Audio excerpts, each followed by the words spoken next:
सभी को जय महादेव। और आशा करता हूँ सभी खुश रहे। और वामाचार पीठ में मैं बापीदेव आपको सभी को स्वागत करता हूँ।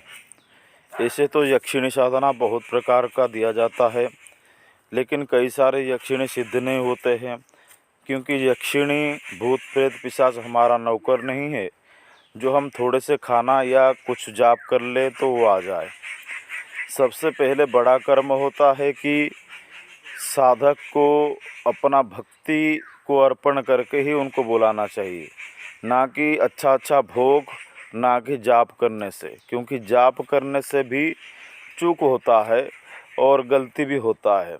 इसीलिए सबसे अच्छा चीज़ है ध्यान लगाकर बैठो और ध्यान लगाकर उनको बुलावा दिया जाए और भक्ति के हिसाब से भक्ति सहकार उनको पूजा किया जाए, तभी वो प्रसन्न होते हैं। तो मैं आज आपको सुरसुंदरी यक्षिणी के बारे में बताऊंगा। ओम ह्रीम आगच्छ सुरसुंदरी स्वाहा।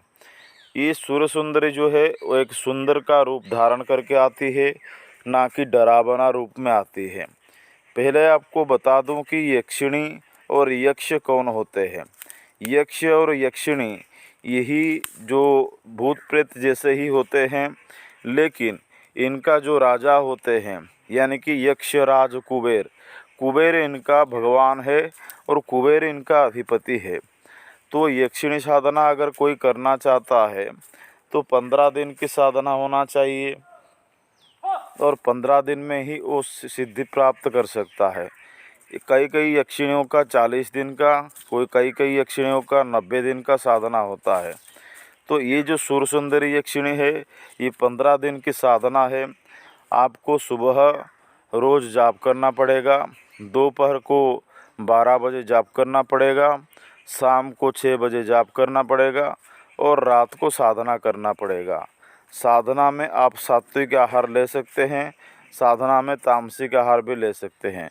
सात्विक आहार के हिसाब से आप फल मूल या कोई भी अच्छा सा चीज़ ले सकते हैं और तामसिक में आप मछली वगैरह ले सकते हैं। लेकिन सुरसुंदरी यक्षिणी में तामसिक विधान नहीं है, सात्विक विधान है। तो सात्विक विधान के हिसाब से आपको पूजा करना चाहिए।